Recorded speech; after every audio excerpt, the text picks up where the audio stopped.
Hello, আদাব সবাইকে। আজকে আমরা ফিনান্স ব্যাংকিং ও বিমার ফিনান্স ব্যাংকিংয়ের এমন একটি অধ্যায় সম্পর্কে জানবো। আমরা চ্যাপ্টার 1 নিয়ে কিছুটা জেনেছি যে অর্থায়ন কি, অর্থায়নের ধারণা কি, অর্থায়ন কনসেপ্টটা কি, আমরা এই সকল বিষয় সম্পর্কে জেনেছি।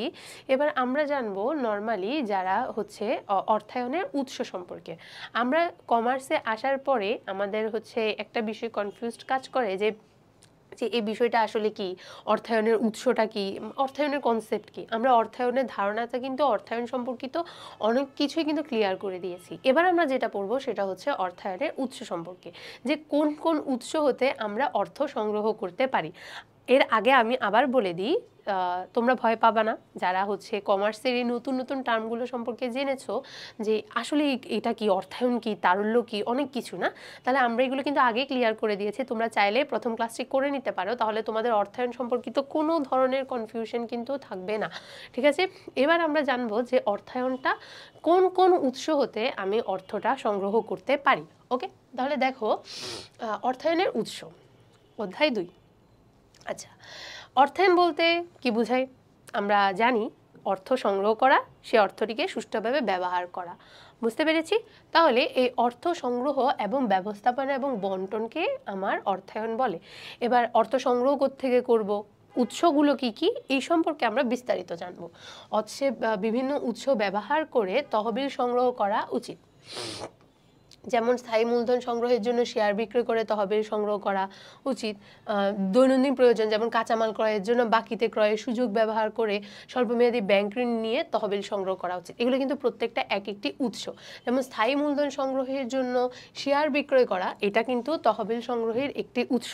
ওকে, যারা বড় বড় প্রতিষ্ঠান, বৃহৎ প্রতিষ্ঠান থাকে, তারা তাদের স্থায়ী সম্পদগুলো ক্রয় করার জন্য তারা প্রতিষ্ঠানে শেয়ার বিক্রয় করে, বা বড় বড় বিভিন্ন ধরনের প্রজেক্ট যাতে করতে পারে সেজন্য শেয়ার বিক্রয় করে অর্থ সংগ্রহ করতে পারে। তাহলে শেয়ার বিক্রয় অর্থায়নের একটি উৎস।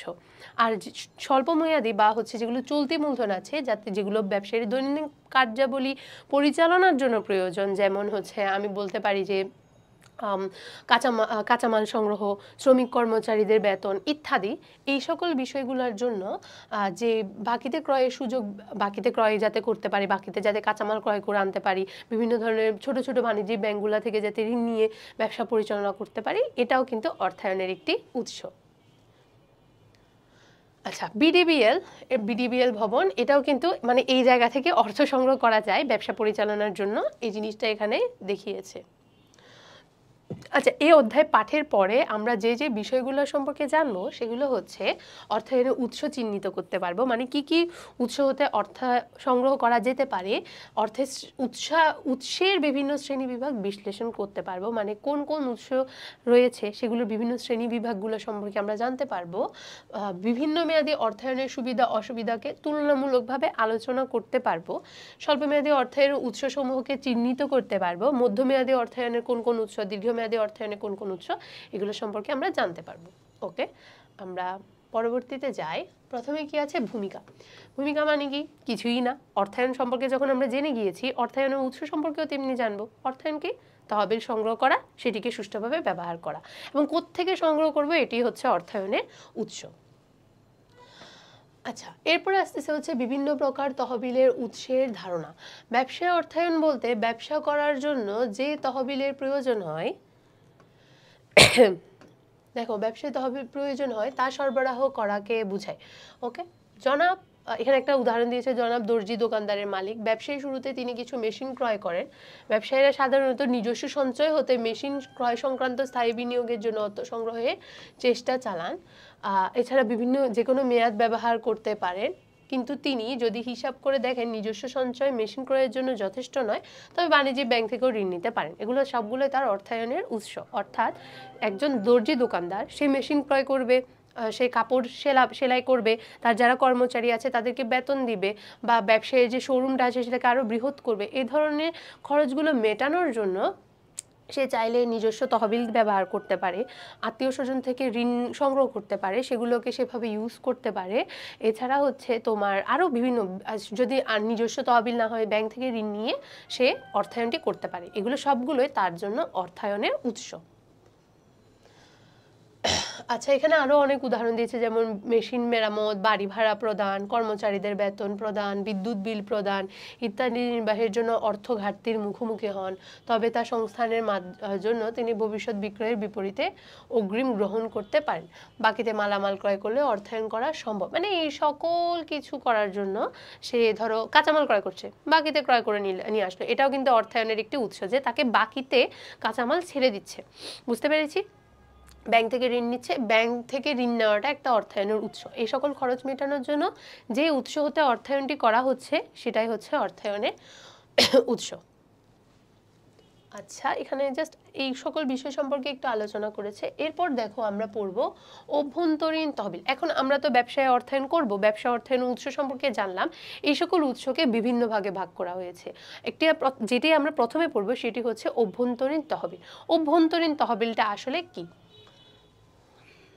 দেখো, ব্যবসায় মালিক তার সঞ্চিত মুনাফা বা অব্যবহৃত মুনাফার মাধ্যমে যে তহবিল ব্যবসায়ের প্রয়োজনে বিনিয়োগ করে তাকে বলা হয় অভ্যন্তরীণ তহবিল।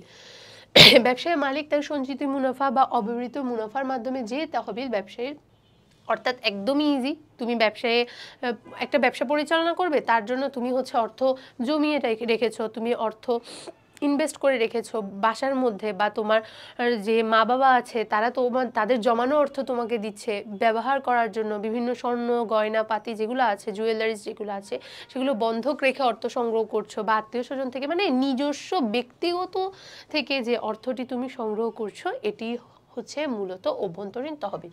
এই অভ্যন্তরীণ তহবিলের উৎসকে দুই ভাগে মূলত ভাগ করা যায়। একটি হচ্ছে আমার মালিকানা ভিত্তিক, আর একটি হচ্ছে মুনাফা ভিত্তিক। মালিকানা ভিত্তিক, মুনাফা ভিত্তিক, এগুলো সম্পর্কে কি, চলো আমরা এই সকল বিষয় সম্পর্কে আরো জানি। যে অভ্যন্তরীণ উৎসের মালিকানা ভিত্তিক এবং মুনাফা ভিত্তিক বলতে কি বোঝায়? একটি থাকে ব্যবসা মালিকানার উদ্দেশ্যে হচ্ছে আমার অভ্যন্তরীণ, আরেকটি আছে বহিস্থ। দেখো, একটি হচ্ছে বহিস্থ, আরেকটি হচ্ছে আমার তোমার অভ্যন্তরীণ তহবিল। ওকে, অভ্যন্তরীণ তহবিলকে দুই ভাগে ভাগ করা হচ্ছে। একটি হচ্ছে মালিকানা ভিত্তিক অভ্যন্তরীণ উৎস, একটি হচ্ছে মুনাফা ভিত্তিক অভ্যন্তরীণ উৎস। মালিকানা ভিত্তিক কি? মালিক সংক্রান্ত যেগুলো, মালিকের সাথে রিলেটেড যেগুলো, যেমন মালিকের মূলধন, মালিক যে মূলধনটা ব্যবসা প্রতিষ্ঠানে প্রদান করছে, বা শেয়ার মানে কি, যা শেয়ার কি, কোম্পানির হচ্ছে ছোট ছোট অংশ, কোম্পানির মূলধনের ছোট ছোট ক্ষুদ্র ক্ষুদ্র অংশ। অর্থাৎ 5 লাখ টাকা দিয়ে আমি ব্যবসা করবে, 5 লাখ টাকাকে ছোট ছোট খাতে বিভক্ত করে জনগণের উদ্দেশ্যে আমি বললাম যে এইগুলো, এটা কাগজ ছেড়ে দিয়ে বললাম কি, যে তোমরা আমার প্রতিষ্ঠানে শেয়ার ক্রয় করো, 5 লাখ টাকা তোমরা আমাকে দিবে, তোমরা আমার প্রতিষ্ঠানের এক প্রকার অংশীদার হবে। এই 5 লাখ টাকা আমি ব্যবসায়ের প্রয়োজনে ব্যবহার করব, সেখান থেকে মুনাফা অর্জন করতে পারবো, সেই মুনাফার অংশই তোমাদেরকে আমি প্রদান করব। আমরা বিষয়টা বুঝতে পেরেছি? তাহলে এই মালিকানা ভিত্তিক অভ্যন্তরীণ উৎসের মধ্যে আছে মালিকের মূলধন আর আছে শেয়ার। ওকে, দেখো আমরা এবারে, আচ্ছা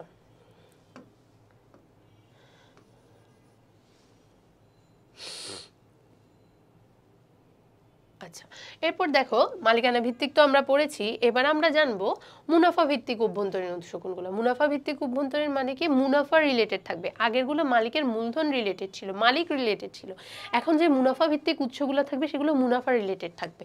যেমন অবন্টিত মুনাফা এবং সঞ্চিত তহবিল। অবন্টিত মুনাফা সঞ্চিত তহবিল বলতে কি বোঝায়, যে হচ্ছে তুমি ব্যবসায়ের নিট মুনাফার একটি অংশ তুমি ধরো 5 লাখ টাকা দিয়ে তুমি ব্যবসা করেছো, তুমি হচ্ছে পণ্য বিক্রি করেছো, সেখান থেকে একটা মুনাফা অর্জন করেছো, সেই মুনাফার পুরো অংশটি তুমি সে বিনিয়োগকারী যারা আছে প্রতিষ্ঠানে তাদেরকে, যে আচ্ছা তোমাদের টাকা আমি ব্যবসা করেছি, তোমাদেরকেও তো এখন কিছু দিতে হবে না, তোমাদেরকেও তো প্রফিট দিতে হবে না, যেহেতু ব্যবসা প্রফিট অর্জন করেছে, তাহলে এই প্রফিটের পুরো অংশ তাদেরকে বন্টন না করে কিছু অংশ যদি প্রতিষ্ঠানের ভবিষ্যৎ কাজে ইউজ করা যায়, ব্যবসায় সম্প্রসারণের জন্য ইউজ করা যায়, এগুলোই মূলত অবন্টিত মুনাফা এবং সঞ্চিত তহবিলের মধ্যে পড়ে। বুঝতে পেরেছি? তাহলে মুনাফার পুরো অংশ শেয়ার হোল্ডার যারা আছে তাদেরকে না দিয়ে প্রতিষ্ঠানের প্রয়োজনে যখন আমি ব্যবহার করব, বা প্রতিষ্ঠানের কাজের জন্য যখন আমি এগুলো সংরক্ষণ করব, এগুলোকে বলা হচ্ছে মূলত মুনাফাভিত্তিক অভ্যন্তরীণ উৎসের অবন্টিত মুনাফা এবং সঞ্চিতি তহবিল। তাহলে এগুলো ভবিষ্যতে ব্যবসার কাজের জন্য আমি ইউজ করতে পারবো, ব্যবসায় কোনো ধরনের সমস্যার সম্মুখীন হলে সেই ক্ষেত্রে আমি এগুলো ব্যবহার করতে পারবো। এরপর হচ্ছে লভ্যাংশ সমতাকরণ তহবিল। লভ্যাংশ সমতাকরণ তহবিল মানে কি, লভ্যাংশ সমতাকরণ তহবিল ওইটাই, এই সেমই অবন্টিত মুনাফা বা হচ্ছে সঞ্চিত তহবিলের মতো লভ্যাংশ সমতাকরণ তহবিলও হচ্ছে ভবিষ্যতে ব্যবসায় বিভিন্ন ধরনের সমস্যার সম্মুখীন হলে একটি নির্দিষ্ট মুনাফার একটি নির্দিষ্ট অংশ হচ্ছে তোমার সরিয়ে রাখা হয়, যাতে ভবিষ্যতে ব্যবসায় বন্ধের জন্য বা ভবিষ্যতে ব্যবসায় উন্নয়নের জন্য এই সকল তহবিল থেকে যাতে ব্যবসায়ের কাজে ইউজ করা যায়। ঠিক আছে, তাহলে এখন ধরো কোনো কারণে তুমি কাঁচামাল ক্রয় করতে পারছো না, তোমার টাকা নেই, তাহলে ওই যে তহবিলগুলো থেকে সঞ্চিত তহবিল, অবন্টিত মুনাফা অথবা লভ্যাংশ সমতাকরণ তহবিল, এই সকলগুলো থেকে তুমি কি করবে, টাকাটা হচ্ছে ইউজ করতে পারবে ব্যবসায়ের প্রতিষ্ঠানের প্রয়োজনে। তাহলে এগুলো অভ্যন্তরীণ উৎসে মুনাফা ভিত্তিক এর মধ্যে পড়ে। বিধিবদ্ধ সঞ্চিতিও হচ্ছে তোমার ওই সেমই মুনাফার একটি অংশ, অর্থাৎ হচ্ছে পুরোটাই হচ্ছে বন্টন না করে। তুমি ভাবছো কি যে ভবিষ্যতে ব্যবসায় এই সবগুলোরই একটাই উদ্দেশ্য, ভবিষ্যতে ব্যবসায় সম্প্রসারণের জন্য, ভবিষ্যতে ব্যবসায় সমস্যার সম্মুখীন হতে পারে, ঋণ খেলাপি হতে পারে, বিভিন্ন ধরনের জন্য তুমি এই সকল নিট মুনাফার কিছু কিছু অংশ সরিয়ে রাখছো বিধিবদ্ধ সঞ্চিতি রূপে, লভ্যাংশ সমতাকরণ তহবিল রূপে, অবন্টিত মুনাফা রূপে। এই সকল বিষয়গুলোকেই বলা হচ্ছে মুনাফা ভিত্তিক অভ্যন্তরীণ উৎস। মুনাফা ভিত্তিক কেন, আমি নিট মুনাফা থেকে সরিয়ে একটি পোর্শন সরিয়ে মূলত এই ধরনের তহবিলগুলো সংরক্ষণ করছি, যার জন্য এটিকে বলা হয় মুনাফা ভিত্তিক সংগঠন। বুঝতে পেরেছি আমরা? ওকে, এটা গেল তো আমার অভ্যন্তরীণ তহবিল। এবার আমরা যেটা পড়বো সেটা হচ্ছে আমার বহিস্থ তহবিল। দেখো, বহিস্থ তহবিল 3 ভাগে ভাগ করা হয়েছে, স্বল্পমেয়াদী, মধ্যমেয়াদী, দীর্ঘমেয়াদী। স্বল্পমেয়াদী, মধ্যমেয়াদী, দীর্ঘমেয়াদী। দেখো, স্বল্পমেয়াদী মানে স্বল্প সময়ের জন্য, ধরো 1 বছর বা তার কম সময়। মধ্যমেয়াদী হচ্ছে 2 থেকে 3 বছর আর বা 5 বছর ধরে নাও। আর দীর্ঘমেয়াদী হচ্ছে 5 থেকে যত উপরের বছর, 7, 8, 9 যতগুলো বছর থাকতে পারে ততগুলা। তাহলে স্বল্পমেয়াদী, মধ্যমেয়াদী, দীর্ঘমেয়াদী বিভিন্ন তহবিল আছে যেগুলো থেকে আমি ব্যবসার অর্থায়ন করতে পারি। স্বল্পমেয়াদী উৎসের মধ্যে আবার 2 ভাগে ভাগ করা হয়েছে, একটি প্রাতিষ্ঠানিক, একটি হচ্ছে অপ্রাতিষ্ঠানিক। প্রাতিষ্ঠানিক কি, প্রাপ্য বিল, বাট্টাকরণ, প্রদেয় বিল, স্বল্পমেয়াদী ব্যাংক ঋণ, ক্ষুদ্র ঋণ। প্রাপ্য বিল অ্যান্ড প্রদেয় বিল, এই দুইটা টার্ম কি? ধরো তুমি হচ্ছে ধরো আমার একটি ফ্রেন্ড যার নাম হচ্ছে স্বপ্না, সে হচ্ছে আমার দোকান থেকে সে 500টি বিস্কুটের প্যাকেট নিয়ে গিয়েছে। এখন বিস্কুটের প্যাকেট নিয়ে যাওয়ার জন্য সে আমাকে কোনো ধরনের টাকা দেয়নি, স্বপ্না। তো এখন স্বপ্নাকে আমি বলছি কি যে টাকা দাও, স্বপ্না বলছে আচ্ছা আমি তোমাকে একটা কাগজ দিচ্ছি, কাগজে একদম লেখা আছে যে 3 মাস পরে গিয়ে আমি তোমাকে এই যে 500টা প্যাকেটের জন্য 50,000 টাকা বিস্কুটের আমি হচ্ছে তোমাকে 50,000 টাকা পে করব 3 মাস পরে গিয়ে। ওকে, তাহলে হচ্ছে সে আমাকে একটা কাগজ দিয়েছে, কাগজে সাইনও করে দিয়েছে, বলছে আমি তোমাকে এটা হচ্ছে তোমার 3 মাস পরে গিয়ে আমি তোমাকে পরিশোধ করে দিব 50,000 টাকা। এই যে দেনাদার কর্তৃক আমি একটা বিল পাচ্ছি, মানে একটা কাগজ পাচ্ছি, যেখানে সে আমাকে অঙ্গীকার করেছে বা আমাকে কথা দিয়েছে যে হচ্ছে সে হচ্ছে কি যে সে আমাকে একটা নির্দিষ্ট সময় পরে সে আমাকে একটা নির্দিষ্ট পরিমাণ টাকা পরিশোধ করবে, এই জিনিসটাকে বলা হচ্ছে প্রাপ্য বিল। বুঝতে পেরেছি আমরা? জাস্ট প্রাপ্য বিলের ছোট একটা কনসেপ্ট তোমরা বুঝে নাও, তোমরা যখন অ্যাকাউন্টিং পড়তে যাবে এটা সম্পর্কে আরও বৃহৎ কিছু পড়তে পারো। তাহলে এই প্রাপ্য বিল বাট্টাকরণ বলতে কি বোঝাচ্ছে? দেখো, 3 মাসের জন্য বলেছি, তাহলে 3 মাস পরে আমি 50,000 টাকা পাবো, এই শর্তে আমি সেই প্রাপ্য বিলে সাইন করে দিয়েছিলাম, তাই না? এখন ধরো 3 মাস পরিপূর্ণ হওয়ার আগেই 2 মাসের যখন আমি পড়েছি তখন আমার বলছে কি আমার তো এখন টাকা প্রয়োজন, আমার এখন 40,000 টাকা প্রয়োজন। এখন আমি কি করতে পারি? আমি কি করব, ওই যে স্বপ্না আমাকে যে কাগজটা দিয়েছে, প্রাপ্য বিলটা দিয়েছে, বা ওর সাথে আমার যে চুক্তি হয়েছে প্রাপ্য বিলের, সেই কাগজটা নিয়ে আমি ব্যাংকে গেলাম। ব্যাংকে গিয়ে বললাম যে স্যার আমার তো এখন 3 মাস পরে টাকা পাওয়ার কথা, কিন্তু আমার তো এখনই ইমিডিয়েটলি টাকা প্রয়োজন হচ্ছে, এখন আমি কি করতে পারি? ব্যাংকে করবে, বলবে আচ্ছা ঠিক আছে আমি আপনাকে এই কাজে সাহায্য করতে পারি, আপনার তো এখানে 50,000 টাকা আছে, আমি আপনাকে 50,000 টাকা বাজিয়ে দিতে পারবো না, আমি আপনাকে 45,000 টাকা পরিশোধ করতে পারবো। এখন আমি বলছি আচ্ছা ঠিক আছে, আমি তো ইমিডিয়েটলি টাকা তো পাচ্ছি, অন্তত আমার তো এই দিক থেকে লাভবান হচ্ছি, না হলে আমি তো 3 মাস ওয়েট করতে হতো, 3 মাস আগেই আমি 45,000 টাকা পেয়ে যাচ্ছি, যেখানে আমার 40,000 টাকা প্রয়োজন। আমি বললাম ওকে ঠিক আছে, আপনি আমাকে 40,000 টাকায় 45,000 টাকায় পরিশোধ করেন, আপনি কাগজটা নেন। অ্যান্ড ব্যাংক আমাকে 45,000 টাকা দিয়ে দিল, সেই কাগজটা তার কাছে রেখে দিল, অ্যান্ড আমি খুব সুন্দর টাকা নিয়ে চলে এসেছি। এই যে আমি মেয়াদ পূর্তির পূর্বে আমার সেই প্রাপ্য বিলটা ব্যাংকের কাছে গিয়ে ভাঙিয়ে আনছি, অর্থাৎ অর্থাৎ টাকায় কনভার্ট করে নিয়ে আসছি, এটাকেই বলা হচ্ছে প্রাপ্য বিলের বাট্টাকরণ। এখন ব্যাংক কী করবে? ব্যাংক এখন আমাকে কেন টাকা দিল? ব্যাংকের লাভ কি? ব্যাংক কী করবে? 3 মাস পরে গিয়ে, ব্যাংকের তো সময় আছে, আমার সময় না থাকতে পারে, ব্যাংকের সময় আছে, ব্যাংক 3 মাস পরে গিয়ে স্বপ্নাকে কল করবে, কল করে বলবে আপনার এমন এমন প্রাপ্য বিল আমার কাছে আছে, মিস প্রিয়ন্তী হচ্ছে আমার কাছে এটা এনে দিয়েছে, প্লিজ আপনি টাকাটা এখন আমাকে পরিশোধ করুন। অ্যান্ড ব্যাংক মজার বিষয় হলো স্বপ্নার থেকে 50,000 টাকায় নিবে। তার মানে তার এখানে প্রফিট কত? সে আমাকে 45,000 টাকা দিয়েছে, আবার স্বপ্না থেকে 50,000 নিয়েছে, তার মানে সে 5,000 টাকায় কিন্তু প্রফিট অর্জন করছে, একইভাবে যদি আমি সেভাবে বলতে যাই। কেননা সে স্বপ্না থেকে বরাবর টাকাটাই কিন্তু নিবে। এখন তোমাদের এখানে অনেক কনফিউশন থাকতে পারে কেন ব্যাংক এটা করবে, বা ব্যাংক যে আমাকে ভাঙিয়ে দিচ্ছে এটাতে ব্যাংকের একটা প্রফিট অবশ্যই রাখতে হবে, অ্যান্ড আমি কেন কম টাকায় লসে করছি? লস কোথায় হলো? আমার আজকে ইমিডিয়েটলি টাকা প্রয়োজন, নাহলে আমাকে 3 মাস পর্যন্ত ওয়েট করে থাকতে হতো। এই পুরো প্রসেসটাকে বলা হচ্ছে মূলত প্রাপ্য বিল বাট্টাকরণ। তাহলে আমরা এটা, এই যে এখন আমাদের ইমিডিয়েটলি টাকা প্রয়োজন, আমি 45,000 টাকা পেলাম, এটাও একটা অর্থায়নের প্রাতিষ্ঠানিক উৎস। প্রাপ্য বিল বাট্টাকরণের মাধ্যম মতোই প্রদেয় বিলটাও আমরা পাওনাদারকে মানে নর্মালি পাওনাদারকে যে বিলটাতে আমরা স্বাক্ষর করছি যে আমি তোমাকে 3 মাস পরে টাকা পরিশোধ করে দিব, এটা হচ্ছে আমার জন্য একটা প্রদেয় বিল। বুঝতে পেরেছি? তাহলে এগুলো কিন্তু প্রাতিষ্ঠানিক উৎসের প্রদেয় বিল, এগুলো আমার অর্থায়নের উৎস, এগুলোর মাধ্যমে আমি অর্থ সংগ্রহ করতে পারবো। এরপর দেখো স্বল্পমেয়াদী ব্যাংক ঋণ, ব্যাংক থেকে স্বল্পমেয়াদী ঋণ নিয়ে আসা, যেগুলোর মেয়াদ খুবই কম থাকে, আর ক্ষুদ্র ঋণ। বুঝতে পেরেছি? এগুলো সবগুলো অর্থায়নের উৎস। অপ্রাতিষ্ঠানিকের বিষয় যদি দেখি, বাণিজ্যিক পত্র, বাণিজ্যিক পত্রগুলো নর্মালি হচ্ছে বিভিন্ন ধরনের যেগুলো স্বনামধন্য ব্যবসা প্রতিষ্ঠান থাকে, ব্লু চিপ কোম্পানি বলা যায়, এরা এই ধরনের পত্রগুলো সেল করে। এগুলোরও সেম বিষয়, একটা নির্দিষ্ট মেয়াদ থাকে, মেয়াদের মধ্যে পরিশোধ করে দিতে হয়। কিছু টার্মস অ্যান্ড কন্ডিশন আলাদা থাকতে পারে, বাট কনসেপ্ট প্রায় সেম এই সব পত্র এবং বাণিজ্যগুলো, বাট হচ্ছে যে টার্মস অ্যান্ড কন্ডিশন থাকে সেগুলো আলাদা থাকে। একটা নির্দিষ্ট সময় দিয়ে নির্দিষ্ট সময়ের মধ্যে তোমাকে টাকাটা পরিশোধ করতে হবে। আর বাণিজ্যিক পত্রটা সবাই সেল করে না, নর্মালি যেগুলো স্বনামধন্য প্রতিষ্ঠান থাকে, ব্লু চিপ কোম্পানি যেগুলো থাকে, খুব বড় বড় যে প্রতিষ্ঠানগুলো থাকে, নর্মালি তারাই এই সকল বাণিজ্যিক পত্রগুলো সেল করে, কেননা তাদের অফুরন্ত টাকায় আছে, তারা কিছু টাকা চাইলেই ধার দিতে পারে অল্প সময়ের জন্য। এখন ব্যাংকের কাছে তুমি যদি যাও, ব্যাংক কখনোই তোমাকে 3 মাসের জন্য টাকা ধার দিতে চাইবে না। ব্যাংক বলবে তুমি 1 বছরের জন্য নাও, তুমি 2 বছরের জন্য নাও, 3-4 মাস, কয়েক মাসের জন্য টাকা দিতে চাইবে না। এজন্য বাণিজ্যিক পত্র খুবই এই জায়গায় উপকারী। ক্রেতা হতে অগ্রিম গ্রহণ করতে পারো। ক্রেতা হতে অগ্রিম গ্রহণ মানে কি? যে হচ্ছে আচ্ছা অ্যাডভান্স দিয়ে দাও। আমরা অনেক সময় বিভিন্ন জিনিস ক্রয় করার সময় আমাদের বলে না অ্যাডভান্স টাকা দিয়ে দাও, এই জিনিসটা, ঠিক আছে? এটাও কিন্তু অর্থায়নের একটি উৎস। মজুত মাল বন্ধকীকরণ, অ্যাডভান্স কিসের জন্য? যেমন ধরো তুমি যদি অনেক জায়গায় কাস্টমাইজ যে টি শার্টগুলো আছে ওগুলো যখন অর্ডার করবে, তোমাকে তখন বলে দেওয়া হয় কি যে তুমি 200 টাকা অ্যাডভান্স দিয়ে দাও, পরবর্তী টাকাটা 500 টাকার টি শার্ট, পরবর্তী টাকাটা তুমি পরবর্তীতে পরিশোধ করো, সমস্যা নেই।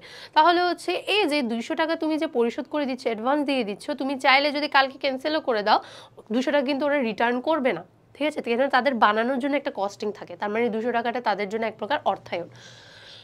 মজুত মাল বন্ধকীকরণ, আমি চাইলে কারো কাছে গিয়ে বলে যে ভাই আমার এই 500 টাকার যে মজুদগুলো আছে, যে বিস্কিটস বা হচ্ছে ধরো ব্যাগ আছে, সেগুলো আপনি বন্ধক রাখেন, আমাকে প্লিজ 50,000 টাকা ধার দেন, আমি আপনাকে 50,000 টাকা রিটার্ন করে হয়তো এই মজুদ মালগুলো নিয়ে যেতেও পারি, বা চাইলে যদি আমি পরিশোধ করতে না পারি, আপনি এগুলো বিক্রি করে দিয়ে আপনার কাঙ্ক্ষিত টাকাটি উদ্ধার করতে পারেন। গ্রাম্য মহাজন, গ্রামের বিভিন্ন আমাদের কিন্তু এখনো পর্যন্ত প্রচলিত বিভিন্ন যারা বড় বড় জমিদার আছে বা বড় বড় লোক আছে, তাদের কাছ থেকে গিয়ে আমরা টাকা ধার নিই কিছু সময়ের জন্য, অ্যান্ড অধিক চড়া সুদে হচ্ছে তারা আমাদের টাকাটা দিয়ে থাকে, এটা হচ্ছে গ্রাম্য মহাজন।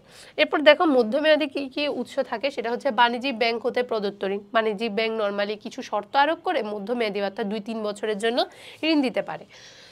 বিশেষায়িত আর্থিক প্রতিষ্ঠান থেকে ঋণ নেওয়া, আর্থিক প্রতিষ্ঠান মানে যেগুলো অর্থ সংক্রান্ত কার্যাবলীগুলো ক্রয় বিক্রয় করে, বিভিন্ন সিকিউরিটিস, এই যে ট্রেজারি বিল, সরকার কর্তৃক যেগুলো শেয়ার, বন্ড, ডিবেঞ্চার যেগুলো থাকে, এগুলো হচ্ছে তারা সেল করতে পারে আর্থিক প্রতিষ্ঠানগুলো। বেসরকারি প্রতিষ্ঠান থেকে আমরা ধার নিতে পারি, মূলধনী বাজারের প্রতিষ্ঠান, আন্তর্জাতিক তহবিল, বিভিন্ন জায়গা থেকে আমরা মধ্যমেয়াদী ধার নিতে পারি।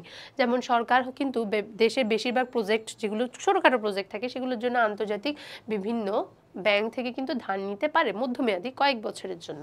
তাহলে এগুলো আমার অর্থায়নের কিন্তু উৎস। এরপর আমরা দেখি দীর্ঘমেয়াদী। দীর্ঘমেয়াদীর জন্য ঋণ নিতে পারি, ঋণপত্র। ঋণপত্র সেমই, ঋণের বিষয়বস্তুগুলো যখন লিখিত আকারে থাকে তখনই সেটা আমার ঋণপত্র হয়। আর লিজিং, লিজিং মানে হচ্ছে একটা পুকুর 10 বছরের জন্য বন্ধক দেওয়া, এই 10 বছরের জন্য আমি সেই পুকুরটাকে মাছ চাষ করে আর্ন করে সেই টাকাটা পরিশোধ করব প্রত্যেক একটা নির্দিষ্ট সময়ের জন্য। তাহলে এগুলো দীর্ঘমেয়াদী অর্থায়নের উৎস। আমরা বুঝতে পেরেছি তাহলে অর্থায়নের উৎসকে দুই ভাগে ভাগ করা যায়, একটা হচ্ছে অভ্যন্তরীণ, একটা হচ্ছে বহিস্থ। অভ্যন্তরীণকে দুই ভাগে ভাগ করা যায় হচ্ছে মালিকানা ভিত্তিক, আরেকটা হচ্ছে মুনাফা ভিত্তিক। আর বহিস্থ যেগুলো থাকে সেগুলোকে 3 ভাগে ভাগ করা যায়, স্বল্পমেয়াদী, মধ্যমেয়াদী আর হচ্ছে দীর্ঘমেয়াদী। দেখো এখানে কি বলছে, অভ্যন্তরের উৎসের মালিকানা ভিত্তিক শ্রেণীবিভাগ, এগুলো একটু জাস্ট বর্ণনা করে বলে দেওয়া আছে। দেখো ভিন্ন ধরনের কারবারি সংগঠনের অভ্যন্তরীণ তহবিলের প্রকৃতিও ভিন্ন হয়। যেমন এক মালিকানা, অংশীদারি, যৌথ মূলধনী, এই 3টা ব্যবসা প্রতিষ্ঠানের কথা যদি আমরা বলি সেক্ষেত্রে তাদের অর্থায়নের উৎসগুলো কিন্তু ভিন্ন ভিন্ন হবে, মালিকানা ভিত্তিক যেগুলো আছে বা মূলধন ভিত্তিক যেগুলো আছে। এক মালিকানা কারবারের ক্ষেত্রে তহবিলের উৎস মালিকের নিজস্ব অর্থ। আবার অংশীদারির ক্ষেত্রে যদি দেখতে চাই তাহলে হচ্ছে দেখা যাবে কি ব্যাংক থেকে ঋণ গ্রহণ, যেমন প্রতিষ্ঠানটি যদি অংশীদার ক্ষেত্রে হয় সেক্ষেত্রে বিনিয়োগ করে তার স্বীয় মূলধন হিসেবে বিবেচিত হয়। প্রতিষ্ঠানটি যদি যৌথ মূলধনী হয় সেক্ষেত্রে শেয়ার বিক্রয়ের মাধ্যমে সে তহবিল সংগ্রহ করতে পারে। এক মালিকানা হলে নিজস্ব অর্থ, অংশীদারি হলে ব্যাংক থেকে ঋণ গ্রহণ করতে পারে বা অংশীদাররা যাদের তাদের নিজেদের পকেট থেকে টাকা ইনভেস্ট করতে পারে। আর যদি যৌথ মূলধনী হয় তাহলে শেয়ার বিক্রয়ের মাধ্যমে। তার মানে ভিন্ন ভিন্ন কারবারের জন্য মালিকানার যে উৎসগুলো আছে, মালিকানা ভিত্তিক অভ্যন্তরীণ যে উৎসগুলো আছে সেগুলো আমার ভিন্ন ভিন্ন হয়ে থাকে। ওকে, আচ্ছা, এগুলো জাস্ট আরেকটু বর্ণনা করে বলেছে, তোমরা চাইলে পড়তে পারো যে প্রাইভেট কোম্পানি এবং কোম্পানি মানে অর্থাৎ যৌথ মূলধনীর ক্ষেত্রে প্রাইভেট এবং পাবলিক দুইটা আলাদা আলাদা হয়। প্রাইভেটে যেমন 2 থেকে 50 জন সদস্য থাকে, তারা টাকা ইনভেস্ট করতে পারে। আর পাবলিকের ক্ষেত্রে যদি বলতে চাই, পাবলিকের ক্ষেত্রে তোমার হচ্ছে 7 জন ন্যূনতম, আর আর যা থাকে সেগুলো হচ্ছে শেয়ারের মাধ্যমে সংগ্রহ করা হয়। এখন শেয়ার যদি তোমার 5000টি থাকে তাহলে তোমার হচ্ছে 5000 জন সদস্য, শেয়ার যদি 5 লক্ষটি থাকে তাহলে 5 লক্ষ জন সদস্য। এটা হচ্ছে পাবলিক লিমিটেড কোম্পানির ক্ষেত্রে। এগুলো জাস্ট এগুলো বললো। দেখো নিম্নে 7 পাবলিক লিমিটেড কোম্পানি আর ঊর্ধ্বে হচ্ছে শেয়ার ধারা সীমাবদ্ধ। প্রাইভেট এবং পাবলিক লিমিটেড উভয়ে হচ্ছে শেয়ার বিক্রয়ের মাধ্যমে মূলধন সংগ্রহ করে। প্রাইভেট লিমিটেড কোম্পানি শেয়ার বাজারে শেয়ার বিক্রয় করতে পারে না। তাহলে কিভাবে করে ওরা শেয়ার সংগ্রহ? যারা হচ্ছে কোম্পানির সদস্য আছে 2 থেকে 50 জন তাদের মধ্যে শেয়ার বিক্রয় করে। আর পাবলিক লিমিটেড কোম্পানি শেয়ার বাজারে শেয়ার বিক্রয় করে, এমনকি নর্মাল জনগণ, তোমার মতো জনগণও কিন্তু পাবলিক লিমিটেড কোম্পানির শেয়ার ক্রয় করতে পারবো। তাই পাবলিক লিমিটেড কোম্পানি অধিক সেফ প্রাইভেট লিমিটেড কোম্পানির থেকে। প্রাইভেট লিমিটেড কোম্পানি নর্মালি তো শেয়ার বিক্রয় করতে পারে না জনগণের জন্য, তারা জাস্ট যারা সদস্য আছে পারিবারিকভাবে বা হচ্ছে যারা সদস্যের মাধ্যমে প্রাইভেট লিমিটেড কোম্পানি গঠন করছে তাদের থেকে শেয়ার সংগ্রহ করতে পারে। ওকে, আচ্ছা দেখো অভ্যন্তরীণ উৎসের মুনাফা ভিত্তিক সম্পর্কে কি বলা আছে। দেখো পণ্যদ্রব্য বা সেবা প্রদানের মাধ্যমে যে অর্থ উপার্জন করে থাকে ব্যবসা প্রতিষ্ঠান, এই উপার্জিত অর্থ উৎপাদন খরচ, বিক্রয় খরচ ইত্যাদি খরচ থেকে বাদ দিলে যে অর্থ বাকি থাকে সেটি অর্জিত মুনাফা। অর্থাৎ হচ্ছে যে মুনাফা অর্জন করছে সেখান থেকে বিভিন্ন খরচ বাদ দেওয়ার পরে প্রতিষ্ঠানের যা বাকি থাকে সেটাই হচ্ছে প্রতিষ্ঠানের জন্য অর্জিত মুনাফার মতো কাজ করে। মানে প্রতিষ্ঠানে উৎপাদিত পণ্যদ্রব্য সেগুলো বিক্রয় করছে, অ্যান্ড বিক্রয়ের যেটা অ্যামাউন্ট আছে সেটি থেকে যখন পণ্য উৎপাদন করার জন্য যে সকল খরচগুলো পরিচালিত হয়েছে সেগুলো যখন বাদ দেওয়া হয় তাকে বলা হয় প্রতিষ্ঠানের জন্য অর্জিত মুনাফা। আমরা বুঝতে পেরেছি? ওকে, এরপর দেখো এখানে আরো কিছু বলা আছে। মুনাফা থেকে ঋণের সুদ, সরকারকে প্রদেয় ট্যাক্স বাদ দেওয়ার পর বাকিটা বিভিন্নভাবে তহবিলের উৎস হিসেবে ব্যবহার করা যায়, যা নিচে আলোচনা করা হলো।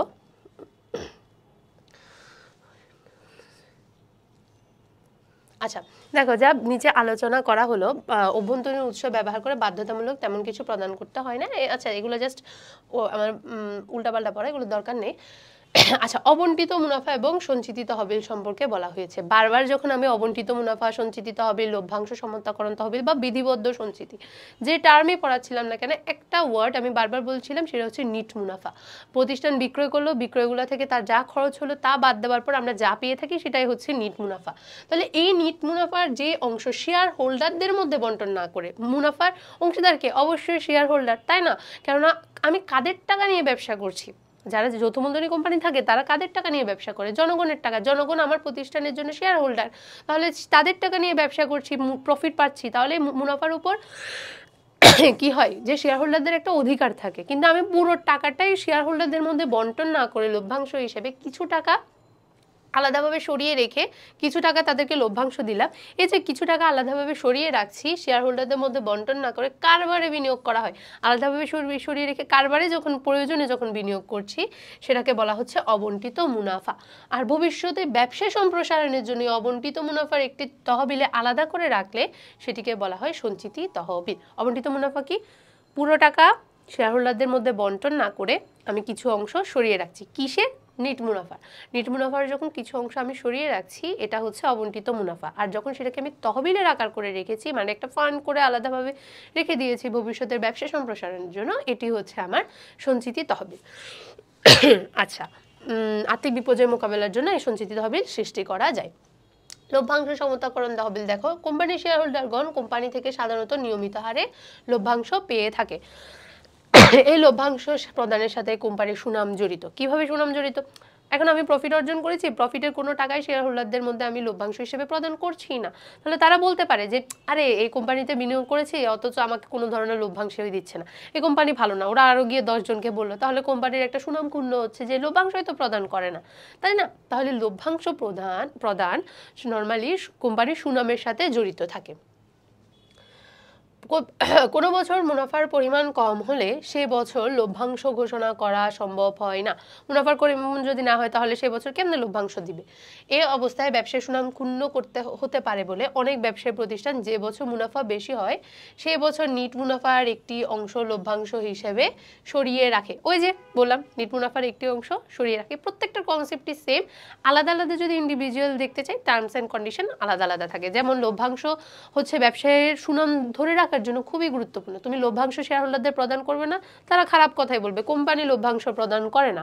এখন এই ধরনের বাজে পরিস্থিতিতে যাতে তোমাকে পড়তে না হয় বা কোম্পানিকে যাতে পড়তে না হয়, ওরা কি করে যে হচ্ছে ওরা একটা ধারণা করছে কি পরের বছর করোনা মহামারী বা হচ্ছে রাজনৈতিক অবস্থা খুবই খারাপ হতে পারে, ফলে প্রফিট অর্জন আমি করতে পারবো না। হয়তো এই বছর খুব ভালো প্রফিট অর্জন করেছি, তাহলে এই বছর প্রফিটের একটি অংশ আমি সরিয়ে রাখি, যাতে পরবর্তী বছর কোম্পানির যদি আমি লভ্যাংশ প্রদান করতে না পারি তাহলে হচ্ছে আমি যাতে শেয়ার হোল্ডারদেরকে লভ্যাংশ দিতে পারি।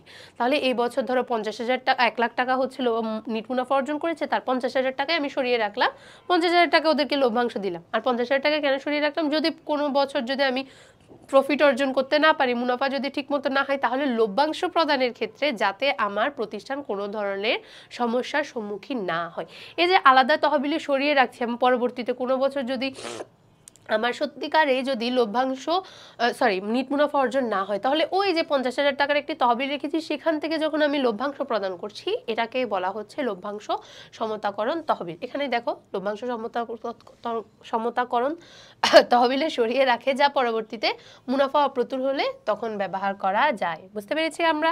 ওকে, ভেরি গুড। এরপর দেখো বহিস্থ তহবিল। এতক্ষণ ধরে অভ্যন্তরীণ তহবিল সম্পর্কে জেনেছি, এবার আমরা একটু বহিস্থ তহবিলটা বিশ্লেষণ করি।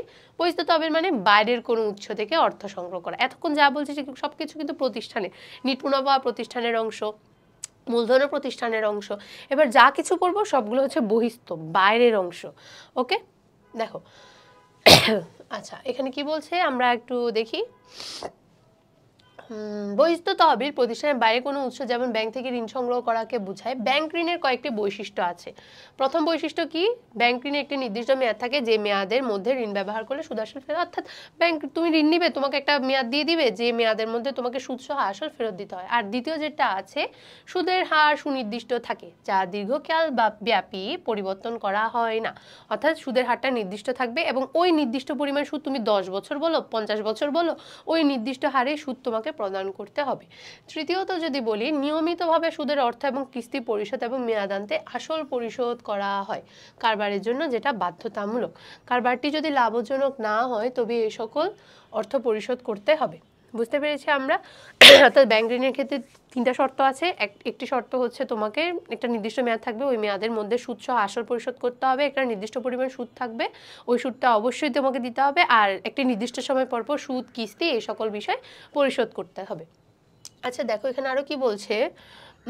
এছাড়া ব্যাংকের কাছে ঋণপত্র ডিবেঞ্চার বিক্রয় করেও একই ধরনের তহবিল সংগ্রহ করা যায়। তুমি ব্যাংকের কাছে চাইলে তোমার প্রতিষ্ঠানের ঋণপত্র ডিবেঞ্চার এগুলোও কিন্তু একটা শেয়ারের মতোই, জাস্ট এগুলোর একটু অ্যামাউন্ট একটু বেশি থাকে। তুমি চাইলে ব্যাংকের কাছে এগুলো বিক্রয় করে ব্যাংক থেকে অর্থ বা তহবিল সংগ্রহ করতে পারো। এই জিনিসগুলো হচ্ছে সবগুলো বহিস্থ উৎস।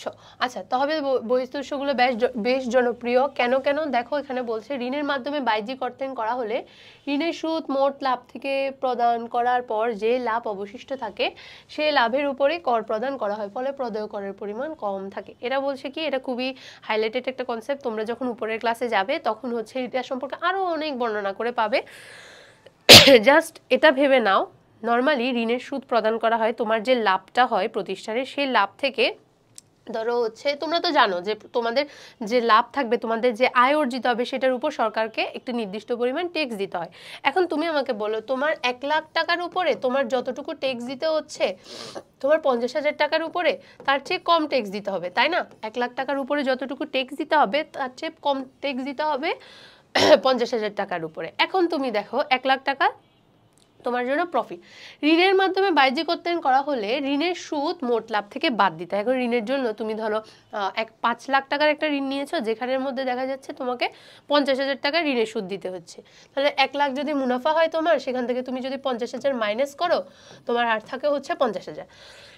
তাহলে আগে তোমার নেট প্রফিট ছিল কত? 1 লাখ। ঋণের সুদ মাইনাস করার পর তোমার প্রফিট হয়েছে 50,000। এবার তুমি বলো, তোমার 1 লাখ টাকার উপরে বেশি কর প্রদান করতে হতো, বেশি ট্যাক্স দিতে হতো, কিন্তু এখন যেহেতু 50,000 হয়েছে, 50,000-এর উপর তোমাকে কম ট্যাক্স দিতে হচ্ছে, তাই না? জাস্ট এই জিনিসটাই বলছে। এই ধরনের সুবিধাগুলো তুমি পেতে পারো।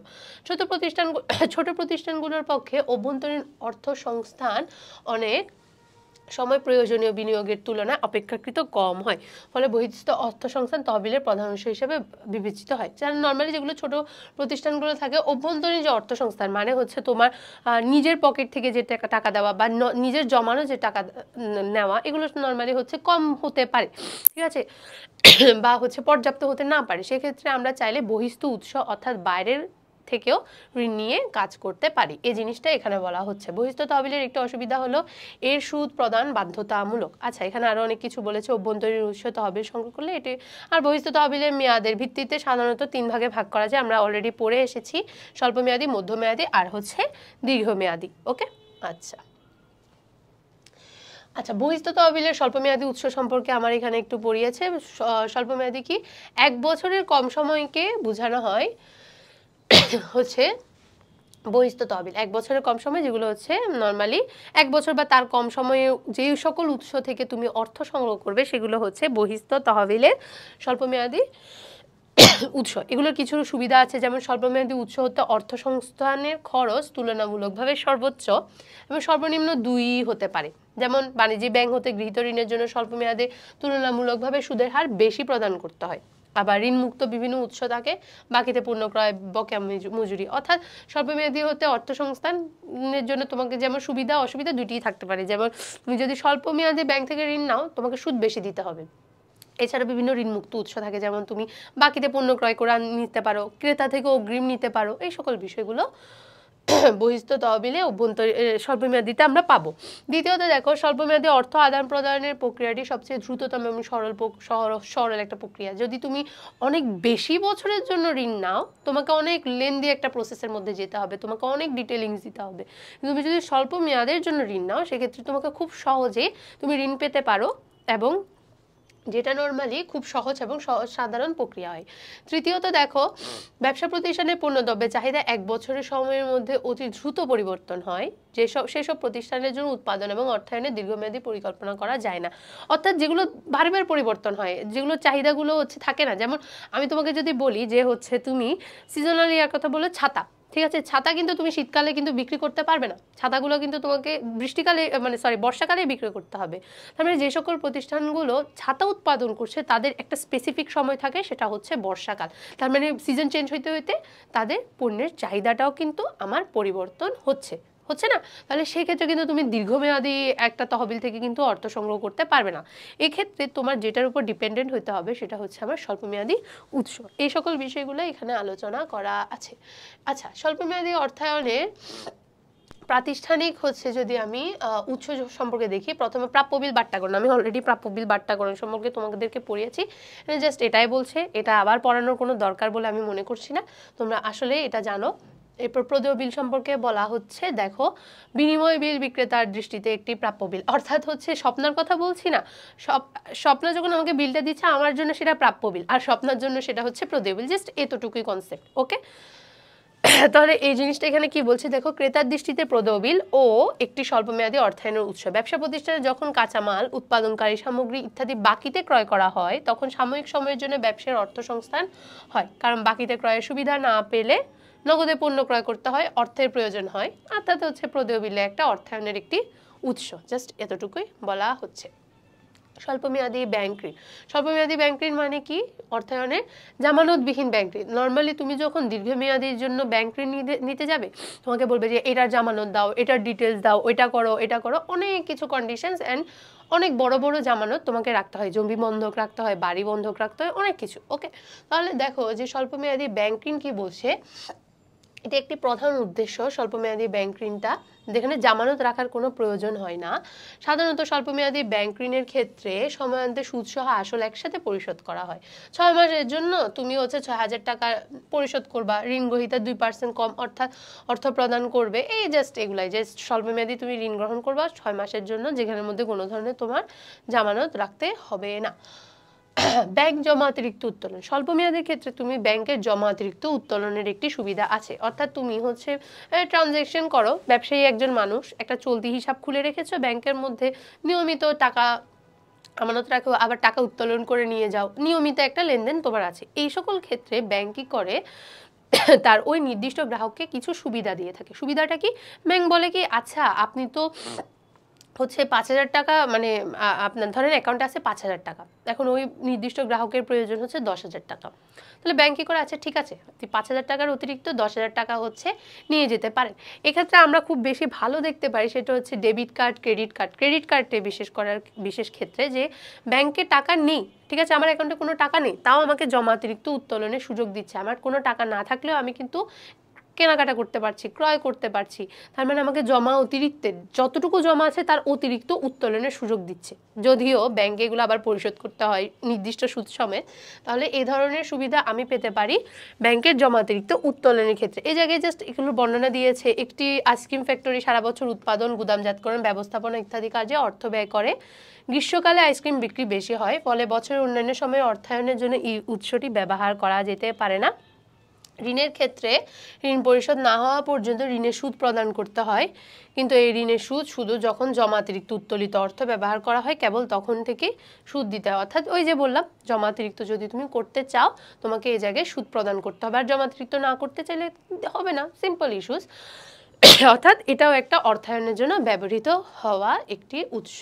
ক্ষুদ্র ঋণ অর্থাৎ হচ্ছে যে বিভিন্ন ক্ষুদ্র এবং কুটির শিল্প যে ব্যবস্থাপনাগুলো আছে ওদের হচ্ছে বিভিন্ন ব্যবসায়িক প্রয়োজনে পরিচালনা করার জন্য যে সকল ঋণগুলো প্রদান করা হয় তাদেরকে ক্ষুদ্র ঋণ বলে। যেমন কৃষি নির্ভর এবং ক্ষুদ্র ঋণ শিল্পের চলতি মূলধনের চাহিদা প্রদানের জন্য এই ধরনের ঋণগুলো প্রোভাইড করা হতে পারে। এগুলোর জন্য স্পেসিফিক কিছু ব্যাংকও আছে কারা ক্ষুদ্র ঋণ প্রোভাইড করে, সবাই কিন্তু করে না। যেমন গ্রামীণ ব্যাংক নর্মালি হচ্ছে খুবই ইম্পর্টেন্ট, গ্রামীণ ব্যাংক কিন্তু ক্ষুদ্র ঋণের কিন্তু মানে কি বলবো উৎপাদন মানে উদ্যোক্তা ক্ষুদ্র ঋণের বলা যায়। যুব উন্নয়ন ব্যাংক, সমবায় ব্যাংকগুলো এই ধরনের ঋণ প্রোভাইড করে। ওকে, এরপর দেখো বাণিজ্যিক ব্যাংক। স্বল্পমেয়াদী অর্থায়নের অপ্রাতিষ্ঠানিক, এতক্ষণ পর্যন্ত সবগুলো প্রাতিষ্ঠানিক বিষয়গুলো ব্যাংক ঋণ দিয়েছে, প্রদেয় বিল বা প্রাপ্য বিল, সবগুলো কিন্তু প্রাতিষ্ঠানিক। ওকে, এতক্ষণ পর্যন্ত প্রাতিষ্ঠানিক, এখন যেগুলো অপ্রাতিষ্ঠানিক যেগুলো আছে সেগুলো সম্পর্কে পড়বো। প্রথমে আসে হচ্ছে বাণিজ্যিক পত্র। কারবারি প্রতিষ্ঠান অর্থায়নের জন্য নির্দিষ্ট সময়ান্তে লাভসহ আসল অর্থ ফেরত প্রদানের অঙ্গীকারে আবদ্ধ হয়ে যে বাণিজ্যিক পত্র বিক্রয় করে সেটা হচ্ছে যে পত্র বিক্রয় করে সেটা হচ্ছে বাণিজ্যিক পত্র বা কমার্শিয়াল পেপার।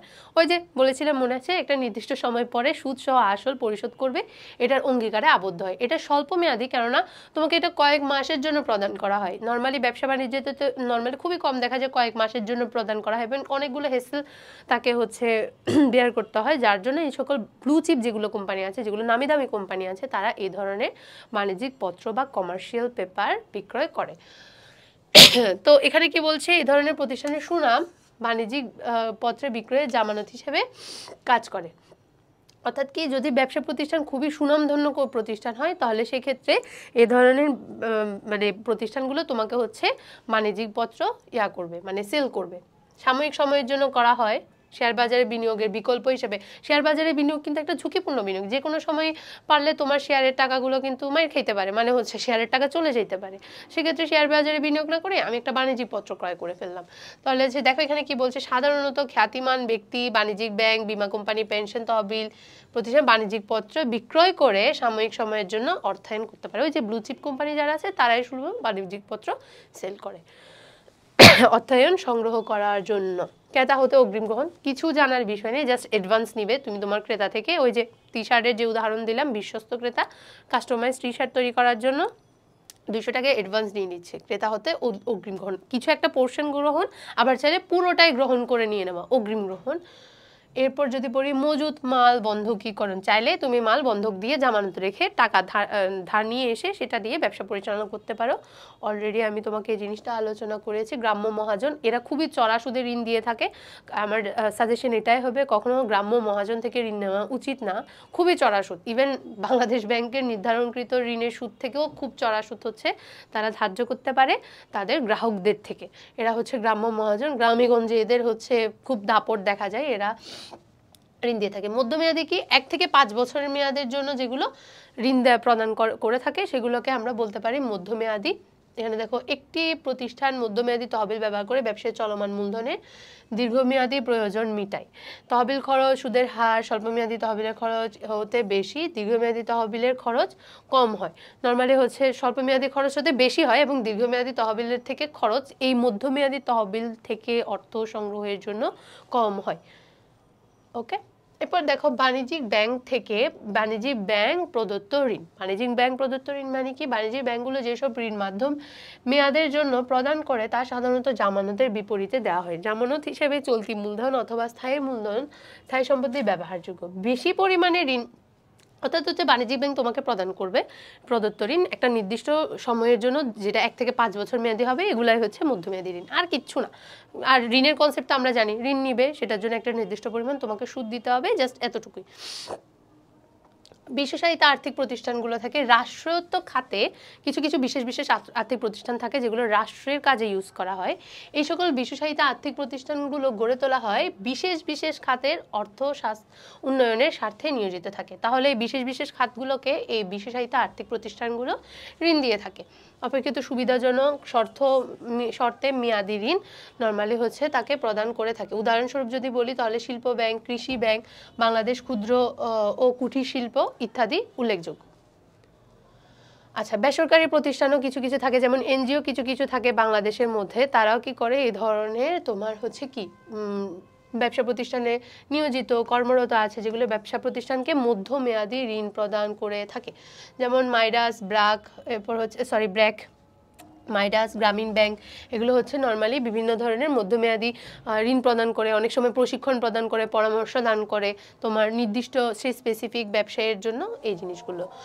এরপর দেখো মূলধনী বাজারের প্রতিষ্ঠান। মূলধনী বাজারের প্রতিষ্ঠান কি, বিভিন্ন ধরনের মূলধনী প্রতিষ্ঠান, যেমন বীমা প্রতিষ্ঠান, বিনিয়োগ ব্যাংক, অর্থ মধ্যস্থতাকারী প্রতিষ্ঠান ও মধ্যমেয়াদী এ ধরনের ঋণ প্রদান করে থাকে। কি বলছে, বিভিন্ন প্রকার মূলধনী প্রতিষ্ঠান, বীমা প্রতিষ্ঠান, বিনিয়োগ ব্যাংক, অর্থ মধ্যস্থতাকারী প্রতিষ্ঠান মানে অবলেখক মধ্যমেয়াদী ঋণ প্রদান করে। ওই যে বীমা প্রতিষ্ঠানও চাইলে মধ্যমেয়াদী ঋণ প্রদান করতে পারে।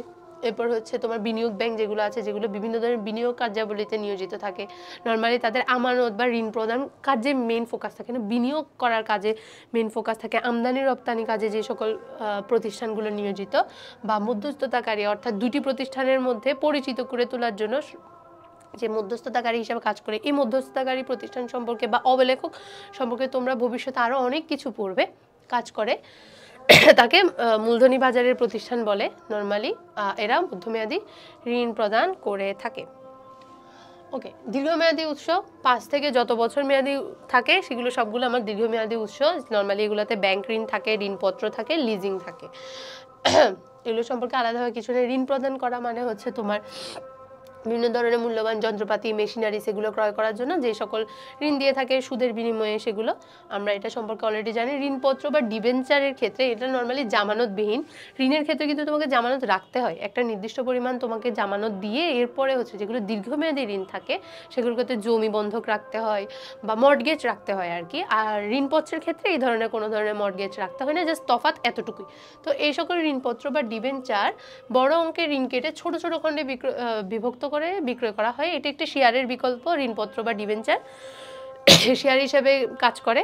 তোমার হচ্ছে ছোট ছোট খণ্ডের, ধরো বলা হয় 1000 টাকার একটি হচ্ছে ডিবেঞ্চার তোমরা ক্রয় করো, এখানে কোনো ধরনের তোমাদের জামানত দেওয়ার প্রয়োজন নেই। 1000 টাকার এরকম 500টা আছে, তাহলে 5 লাখ টাকা। ওকে, তাহলে ছোট ছোট অংশে বিভক্ত করে শেয়ারের মতো এই ধরনের ঋণপত্রগুলো বিক্রয় করে, যেগুলো 5 বছর থেকে দীর্ঘমেয়াদী যে কোনো সময়ের জন্য ঋণ প্রদান করা, এই জিনিসটাই ধারণা আমরা পেয়ে গেছি অলরেডি। এরপর হচ্ছে লিজিং। লিজিং তো খুবই ইজি। একটা পুকুর তুমি ব্যবহার করবে মাছ চাষ করার জন্য 7 বছরের জন্য, তাহলে একটা নির্দিষ্ট সময় পর্যন্ত একটা কিস্তি পরিশোধ করতে হয়। অ্যান্ড হচ্ছে তুমি ওই পুকুরে মাছ চাষ করবা, তার থেকে প্রফিট থেকে একটা নির্দিষ্ট পরিমাণের সুদ বা হচ্ছে কিস্তির পরিমাণ সে লিজিং কোম্পানিকে তুমি প্রদান করবা। অ্যান্ড তোমাকে সে ওই নির্দিষ্ট সম্পত্তি মানে পুকুর যেমন তোমাকে ব্যবহার করার জন্য অনুমতি প্রদান করবে। লিজিং দীর্ঘমেয়াদী অর্থায়নের একটি অভিনব পদ্ধতি। একটি প্রতিষ্ঠানে যদি ব্যয়বহুল মেশিন যন্ত্রপাতি যানবাহন, মানে এটা কথা হচ্ছে যে আমি এখন একটা পুকুর যদি কিনতে চাই আমাকে 10 লাখ টাকা দিতে হতো, বাট আমি যেটা 10 বছরের জন্য যদি লিজ নিয়ে নিই, বন্ধক নিয়ে নিই, 5 লাখ টাকা দিতে হচ্ছে। তার মানে এটা আমার নামে হচ্ছে না, ঠিক আছে, বাট 10 বছরের জন্য সেটা আমার নামে। উল্টে 10 লাখ টাকা দিতে হচ্ছে না, 5 লাখ টাকার মাধ্যমে আমি এটি কি করতে পারছি, ব্যবহার করতে পারছি, প্রফিট অর্জন করতে পারছি। বুঝতে পেরেছি? এরকম বড় বড় যন্ত্রপাতি যেগুলো আছে সেগুলো ডিরেক্ট সরাসরি ক্রয় না করে লিজিংয়ের মাধ্যমে বন্ধক রেখে একটা দীর্ঘমেয়াদী সময়ের জন্য এবং একটা নির্দিষ্ট সময় পরপর কিস্তি পরিশোধ করা হয় এই লিজিং প্রক্রিয়ার মাধ্যমে। ডিরেক্ট ক্রয় না করে বন্ধক নেওয়া যেটাকে বলে, এটা হচ্ছে লিজিং প্রক্রিয়ার মধ্যে আছে। এখানে জাস্ট বর্ণনা করে একটু তোমাদের বলেছে, একটু দেখে নিবা। মেশিনটির মালিক লিজ নেওয়ার জন্য লিজিং কোম্পানিকে নির্দিষ্ট হারে ভাড়া দিতে হয়, মানে সুদের মতোই, কিস্তি বলতে পারো, নির্দিষ্ট হারে ভাড়া দিতে হবে একটি নির্দিষ্ট সময় পরপর গিয়ে। এখানে জাস্ট এগুলো বলেছে লিজিং কোম্পানি একটি দীর্ঘমেয়াদী অর্থায়নের উৎস। নতুন অথবা ছোট যে প্রতিষ্ঠানগুলো থাকে মূলধনের পরিমাণ কম থাকে, তারা চাইলে এত বড় সম্পত্তি ক্রয় করতে পারে না, এর জন্য লিজিং খুবই গুরুত্বপূর্ণ। তারা চাইলে বন্ধক নিয়ে তারা মেশিনটি ব্যবহার করে অর্থায়ন করতে পারে। ওকে, এবার আন্তর্জাতিক মুদ্রা তহবিল। আন্তর্জাতিক মুদ্রা একটি আন্তর্জাতিক অর্থনৈতিক সংস্থা। যুক্তরাষ্ট্রের ব্রেটন উডস সম্মেলনে প্রস্তাব অনুযায়ী 1945 সালে এটি প্রতিষ্ঠিত হয়, যার বর্তমান সদস্য 189। আচ্ছা, বিভিন্ন দেশের অর্থনৈতিক পুনর্গঠনে এই সংস্থা কাজ করে, মানে বিভিন্ন ধরনের যে অর্থনৈতিক দিক থেকে পিছিয়ে পড়া যে রাষ্ট্রগুলো আছে বা অর্থনৈতিক দিক থেকে আরও বেশি শক্তিশালী করার জন্য নর্মালি এই আন্তর্জাতিক মুদ্রা তহবিল হচ্ছে কাজ করে। IMF বা ইন্টারন্যাশনাল মনিটারি ফান্ড বলা হয় আই গেস। আচ্ছা যাক, তাহলে এই ধরনের তহবিলগুলো কাজ করে কিসের জন্য? ওই যে দীর্ঘমেয়াদী আন্তর্জাতিক মুদ্রা তহবিলের জন্য, অর্থনীতিকে আরও শক্তিশালী করার জন্য। এখানে দেখো উৎস নির্বাচনে বিভিন্ন বিবেচ্য বিষয় সমূহ, অর্থাৎ আমি এতক্ষণ পর্যন্ত তোমাদের বিভিন্ন উৎসগুলো সম্পর্কে আলোচনা করিয়েছি, কি কি উৎস থাকতে পারে, কি কি উৎস থাকতে পারে না, সব কিছু সম্পর্কে আমি কিন্তু তোমাদেরকে ছোটোখাটো ধারণা দিয়েছি। কিন্তু উৎস নির্বাচনের আগে অবশ্যই তোমাকে সুবিধা অসুবিধাগুলো বিবেচনা করতে হবে। যেমন ধর এখানে লিখেছে বিচার বিশ্লেষণ করতে হবে, সুবিধা অসুবিধাগুলো বিচার বিশ্লেষণ করতে হবে, তহবিল সংগ্রহ করবে সেটার খরচটা বিবেচনা করতে হবে, প্রতিষ্ঠানের প্রকৃতি সম্পর্কে জানতে হবে, প্রতিষ্ঠানের তহবিলের প্রয়োজনীয় ধরন সম্পর্কে, উদ্দেশ্য সম্পর্কে, বিভিন্ন বিষয় সম্পর্কে বিবেচনা করতে হবে। তহবিলের সঠিক মিশ্রণ সৃষ্টি, মানে কোথা থেকে কোন জায়গা থেকে তুমি তহবিল সংগ্রহ করছো, সেই মিশ্রণটা ঠিক আছে কিনা, এক জায়গা থেকে না করে ভিন্ন ভিন্ন জায়গা থেকে সংগ্রহ করছো, এই সকল বিষয় বিচার বিশ্লেষণ করতে হয়। এই যে এখানে লিখেছে ব্যবসায়ের ধরন, যে এক মালিকানা এবং অংশীদারির ক্ষেত্রে নিজস্ব সঞ্চয়, ব্যবসায়ের মুনাফা, আত্মীয় স্বজন থেকে ঋণের মাধ্যমে সহজে, আমরা এগুলো অলরেডি অনেকবার পড়েছি। এবং যৌথ মূলধনের ক্ষেত্রে ব্যবসায় শেয়ার বিক্রয়ের মাধ্যমে তহবিল সংগ্রহ করা খুবই যুক্ত। এই জিনিসগুলো এখানে জাস্ট বলেছে। এরপর হচ্ছে এই জাস্ট এখানে আরেকটা চার্ট দিয়েছে, আমরা চার্টটা যদি দেখি, যে এক মালিকানা ব্যবসায়ের ক্ষেত্রে সঞ্চয়, অবন্টিত মুনাফা, জমাতিরিক্ত উত্তোলন, স্বল্পমেয়াদী ঋণ, লিজিং, এই সকল বিষয়গুলো থেকে অর্থ সংগ্রহ করা খুবই উপযুক্ত বলা যায় নর্মালি দীর্ঘমেয়াদী বা বন্ধক বা ঋণ এই দুইটার ক্ষেত্রে যদি নিই তাহলে অধিক পরিমাণ সুদ প্রদান করতে হয়। এক মালিকানা ব্যবসায় মালিকই তো একজন, শেয়ার ইস্যুর কোনো ধরনের বিষয় আসেই না। অংশীদারির ক্ষেত্রেও সেম। আবার যদি আমরা দেখি নিজস্ব সঞ্চয় থেকে প্রাইভেট পাবলিক অর্থাৎ যৌথ মূলধনী না সংগ্রহ না করলে খুবই ভালো। আবার অবন্টিত মুনাফা বলো, জমাতিরিক্ত বলো, স্বল্পমেয়াদী ঋণ, লিজিং, দীর্ঘমেয়াদী ঋণ বা বন্ধক, শেয়ার ইস্যু, এগুলোর ক্ষেত্রে যৌথ মূলধনী কোম্পানির মানে এই সকল উৎস থেকে যৌথ মূলধনী কোম্পানির অর্থ সংগ্রহ করা খুবই উপযুক্ত বলে ধরে নেওয়া যায়। আচ্ছা, জামানতযোগ্য সম্পত্তির অপ্রতুলতা মানে কি বলছে, সেটা হচ্ছে যে সাধারণত নতুন ব্যবসা প্রতিষ্ঠানের ক্ষেত্রে স্থায়ী সম্পত্তি জামানতের ভিত্তিতে ঋণ গ্রহণ করা হয়। যে সকল ধরনের ব্যবসা প্রতিষ্ঠান আছে যদি দীর্ঘমেয়াদী ঋণ সংগ্রহ করতে চায় তাহলে সেক্ষেত্রে জামানত রাখতে হয়। এখন যে সকল সম্পত্তি, ধরো আমি হচ্ছে 5 লাখ বা 10 লাখ টাকার ঋণ নিব বা 1 কোটি টাকার ঋণ নিব, আমি হচ্ছে প্রায় 95 লাখ বা 90 লাখের একটা জমি বন্ধক রাখলাম, এগুলোর ক্ষেত্রে সম্পত্তি কিন্তু খুবই মূল্যবান। যদি কোনো কারণে আমি যদি ঋণটা পরিশোধ করতে না পারি, ব্যাংক কী করবে, এই সম্পত্তিটা বিক্রি করে তার কাঙ্ক্ষিত পরিমাণ অর্থ সে সংগ্রহ করে নিবে। তো জাস্ট এখানে এই জিনিসটাই বলা হচ্ছে যে প্রাথমিক অবস্থায় জামানতযোগ্য স্থায়ী সম্পত্তি থাকে না। আবার নতুন কোম্পানির জন্য শেয়ার ও ডিবেঞ্চার বিক্রয় অনেকটা অনিশ্চিত থাকে। এই অবস্থায় দীর্ঘমেয়াদী তহবিলের প্রয়োজন হলে লিজিংয়ের মাধ্যমে তহবিল সংগ্রহ করা অধিক যুক্তিযুক্ত। নর্মালি এইভাবে জামানতযোগ্য যে রেখেছি এক জায়গায় যেটা বলছে যে প্রাথমিক অবস্থায় জামানতযোগ্য স্থায়ী সম্পত্তি থাকে না। এই যে স্থায়ী সম্পত্তি জামানতের ভিত্তিতে ঋণ দিচ্ছি, নর্মালি তুমি চাইলেই হুট করে এই ধরনের স্থায়ী সম্পত্তিগুলো বিক্রয় করতে পারবে না। তুমি চাইলেই আজকে 95 লাখ টাকার একটা জমি তুমি চাইলে আজকে কালকের মধ্যে বিক্রয় করতে পারবে না, অনেক লেন্দি একটা প্রসেস। ওকে, তো তুমি এখানে কি করতে পারো, সম্পত্তিটা তুমি হচ্ছে লিজ দিয়ে দিতে পারো বা বন্ধক দিয়ে দিতে পারো। অ্যান্ড যারা বন্ধক বা লিজ নিচ্ছে তারা এটা ব্যবহার করার মাধ্যমে তোমার প্রতিষ্ঠানের জন্য একটা আরও ভালো একটা প্রফিট আসতে পারতেছে এই জামানতযোগ্য সম্পত্তিটা। জাস্ট এই জিনিসটা এখানে বলা হচ্ছে। ওকে, এরপর দেখো অর্থায়নের প্রয়োজনের ধরন। প্রতিষ্ঠান যদি মূল্যবান যন্ত্রপাতি, মেশিনারিজ, জমি, দালান কোঠা ইত্যাদি ক্রয় করতে চায় তবে দীর্ঘমেয়াদী উৎস যেমন শেয়ার ও ডিবেঞ্চার ইস্যু, লিজ গ্রহণ, জামানতের মাধ্যমে ঋণ গ্রহণ ইত্যাদি উৎস ব্যবহার ফলপ্রসূ হয়।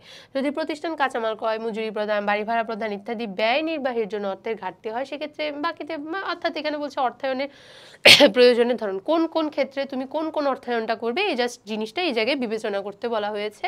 যদি দীর্ঘমেয়াদীর ক্ষেত্রে হয় তুমি শেয়ার বন্ড ডিবেঞ্চারে যেতে পারো, আর স্বল্পমেয়াদীর ক্ষেত্রে হয় হুট করে প্রয়োজন হচ্ছে, ইমিডিয়েটলি প্রয়োজন হচ্ছে, তখন তুমি ওই যে বাকিতে গ্রহণ, ক্রেতা হতে অগ্রিম গ্রহণ, বাণিজ্যিক পত্র এগুলো ব্যবহার করতে পারো।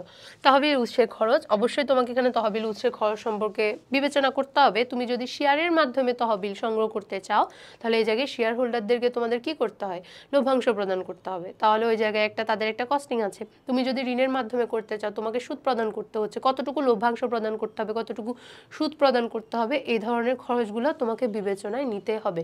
অ্যান্ড তুমি ঋণ নিয়েছো অ্যান্ড তোমার জন্য অনেক পরিমাণে সুদ প্রদান করতে হচ্ছে, অথচ তোমার প্রফিট যেটা হচ্ছে বা যেটা তুমি মুনাফা পেয়েছো সেখান থেকে কোনোভাবে ঋণের টাকা পরিশোধ করা যেতে পারে বা সুদের টাকা না, তাহলে তুমি যে এখানে তহবিলের খরচের কথা চিন্তা করলে না, এটার জন্য তুমি একটা ক্ষতির সম্মুখীন হচ্ছ। তাহলে অবশ্যই তোমাকে এখানে তহবিলের খরচটাও বিবেচনা করতে হবে। এই জিনিসটা একটু এলাবোরেট করে বলেছে যে যদি, আচ্ছা একটু আমরা পড়ি তাও। একটি প্রতিষ্ঠান তার কার্য পরিচালনার জন্য কারখানা ক্রয় করতে চায়, তহবিল সংগ্রহের জন্য শেয়ার ইস্যু করতে পারে। তারা শেয়ারের মাধ্যমে তহবিল সংগ্রহের জন্য শেয়ার হোল্ডারদের লভ্যাংশ প্রদান করতে হয় যা উৎসটির খরচ। আবার প্রতিষ্ঠানটি নতুন কারখানা ক্রয়ের জন্য সম্পত্তি বন্ধক রাখতে পারে। বন্ধকের মাধ্যমে দীর্ঘমেয়াদী ঋণ নিলে ঋণদাতা প্রতিষ্ঠানকে ঋণ পরিশোধ না হওয়া পর্যন্ত সুদসহ কিস্তি পরিশোধ করতে হতে পারে, এগুলো অনেক ব্যয়বহুল। দুটির মধ্যে যেটির খরচই ন্যূনতম যে উৎসটি প্রতিষ্ঠান গ্রহণ করতে পারে, মানে দুটির মধ্যে কিন্তু খরচ আছে, কিন্তু যেটি লাভজনক কোন মিশ্রণের মাধ্যমে যদি তহবিল সংগ্রহ করতে পারে তাহলে তার হয়তো দেখা যাবে কি খরচটা একটু কমে আসবে। কিভাবে দেখো, শেয়ারের লভ্যাংশ করযোগ্য কিন্তু ঋণপত্রের সুদ করযোগ্য নয়। শেয়ারের লভ্যাংশ করযোগ্য, ঋণপত্রের সুদ করযোগ্য নয়। মানে কি, কিছুক্ষণ আগে মনে আছে আমি তোমাদের পড়িয়েছিলাম 1 লাখ টাকা প্রফিট হচ্ছে, ওইখান থেকে ঋণের খরচটা বাদ দেওয়ার পরে যে জিনিসটা থাকে মানে যে অ্যামাউন্টটা আমরা পাই সেটার উপর কর দিতে হয়। তার ফলে 1 লাখ টাকার উপরে যে করটা দিতে হচ্ছে, এরপর 50,000 টাকা কর দিয়ে দেওয়ার ফলে সরি 50,000 টাকা সুদ দিয়ে দেওয়ার ফলে আমার 50,000 টাকা অ্যান্সার আসতেছে নিট মুনাফা, তাহলে 50,000 টাকার উপর আমাকে কম কর দিতে হচ্ছে, কিন্তু 1 লাখ টাকার উপরে আমাকে বেশি কর দিতে হচ্ছিল, তাই না? ট্যাক্সটা বেশি দিতে হচ্ছিল।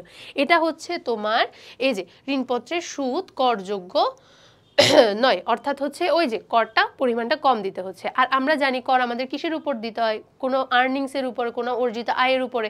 লভ্যাংশ যেটা হচ্ছে সেটা প্রতিষ্ঠানের প্রফিট, ওটার উপরে আমি যেমন সরকারকে কর দিচ্ছি, ট্যাক্স দিচ্ছি, শেয়ার হোল্ডারদের যখন লভ্যাংশটা হাতে পাচ্ছে ওটাও তার জন্য একটা অর্জিত আয় বা প্রফিট, ওটার উপর তার থেকে বেশি ট্যাক্স দিতে হচ্ছে, কর দিতে হচ্ছে। এই জন্য বলছে লভ্যাংশ নর্মালি করযোগ্য, কিন্তু ঋণপত্রের সুদ করযোগ্য নয়, অর্থাৎ কর মওকুফ পাওয়া যায়। তাহলে এই সকল বিষয় আমাকে বিবেচনা করতে হবে তহবিল সংগ্রহের ক্ষেত্রে।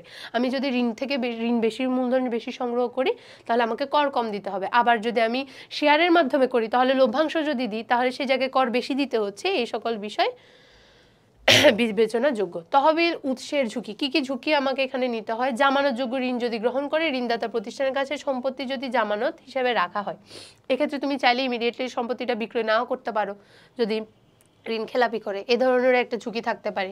ঋণ পরিশোধ করতে না পারে, যে দেখলো লিখলো সেটা যে পরিশোধ করতে বাধ্য হয়। ওকে, আচ্ছা এরপরে আমাদের চ্যাপ্টার এখানে শেষ। কিছু বহির্নির্বাচন এবং সৃজনশীল প্রশ্ন দেওয়া আছে, তোমরা বাসায় বসে ট্রাই করবা। আমি এতক্ষণ পর্যন্ত তোমাদেরকে যা লেকচার দিলাম এবার নিজেদের জাস্টিফাই করো, বহির্নির্বাচনী প্রশ্নগুলো সলভ করো যে মধ্যমেয়াদী অর্থ সংস্থানের উৎস কোনটি। দেখি তোমরা অ্যান্সার করো যে মধ্যমেয়াদী অর্থ সংস্থানের উৎস কোনটি। আমি কিন্তু পড়িয়েছি, আমি কিন্তু জানি কোনটা অ্যান্সার, বাট তোমরা নিজেরা বাসায় বসে ট্রাই করো যে কোনটা অ্যান্সার হতে পারে।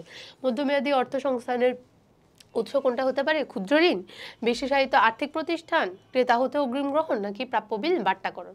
ঠিক আছে, আগে বাসায় বসে প্র্যাকটিস করো, এই জিনিসগুলো নিজেকে জাস্টিফাই করো। এতক্ষণ পর্যন্ত যা লেকচার দিয়েছি যদি বুঝে থাকো আমি আশা রাখি তোমরা এই বহু নির্বাচনী প্রশ্নের অ্যান্সারগুলো করতে পারবে। এছাড়া কিছু যেমন অর্থ, এরপর কিছু সংক্ষিপ্ত প্রশ্নের উত্তর আছে, এগুলোর অ্যান্সার করো। অর্থ আদান প্রদানের দ্রুততম সরল প্রক্রিয়া কোনটি? যে অর্থ তুমি আদান প্রদানের জন্য দ্রুততম এবং সরল প্রক্রিয়া কোনটি মনে আছে? যে স্বল্পমেয়াদী অর্থায়ন কিন্তু আমরা কি পড়েছিলাম? অর্থ আদান প্রদানের জন্য দ্রুততম এবং সরল একটি প্রক্রিয়া। 1 থেকে 5 বছর মেয়াদে, খুবই ইজি একটা কনসেপ্ট, প্রশ্ন, তোমরা এগুলোর অ্যান্সার করতে পারবে। আচ্ছা, একটা সৃজনশীল দেওয়া আছে এখানে, তোমরা বাসায় বসে নিজেকে জাস্টিফাই করো, যা লেকচার পড়িয়েছি পারলে আবার সেটা ব্যাক করে, আবার যদি কোনো কনসেপ্ট না বুঝো তোমরা সেটা ভালো করে বুঝে নাও। ভিডিও যদি আমার কথা যদি অনেক বেশি ফাস্ট হয় তাহলে স্লো করে বুঝে নাও বিষয়গুলো, যাতে কোনো ধরনের যাতে কনফিউশন না থাকে। অ্যান্ড বাসায় বসে এই ধরনের সৃজনশীল প্রশ্নগুলোর অ্যান্সার তোমরা নিজেদেরকে জাস্টিফাই করার জন্য করো। অ্যান্ড তোমরা খুঁজলে বইয়ের মধ্যে অ্যান্সারগুলো তোমরা পেয়ে যাবে। যেমন বর্তমানে দীননাথ চক্রবর্তী সাধারণত ব্যবসা করতে কোন ধরনের তহবিলের সহায়তা আর্থিক সমস্যা সমাধানের চেষ্টা করেন? এই জিনিসগুলো মানে হচ্ছে এখানে ধরো 10 বছরের জন্য নেওয়ার লক্ষ্য করছে, তার মানে দীর্ঘমেয়াদী নিয়েছে নাকি মধ্যমেয়াদীর মাধ্যমে। জাস্ট এই প্রশ্নগুলো ঘুরে ফিরে আসবে যে সে কোন উৎস ব্যবহার করেছে। এই চ্যাপ্টারে খুবই হাইলাইটেড একটা প্রশ্ন থাকবে, সেটা হচ্ছে কোন উৎস ব্যবহার করার মাধ্যমে সে তহবিল সংগ্রহ করেছে। ওকে, 2টা কোশ্চেন। ওকে, আজকের জন্য আমাদের এতটুকু পর্যন্ত লেকচার। নর্মালি তোমাদের আর কোনো কনফিউশন থাকার কথা না অর্থায়ন বা অর্থায়নের উৎস 2টা কনসেপ্ট সম্পর্কে। অ্যান্ড যারা হচ্ছে ফিনান্স বা কমার্স নিয়ে ভীতি কাজ করছে আই গেস তাদেরও যে ভীতি যে বিষয়টা আছে, ভয়ের যে জায়গাটা আছে সেটা হয়তো কমে গিয়েছে। তো আজকের জন্য লেকচার এতটুকু, সবাইকে ধন্যবাদ।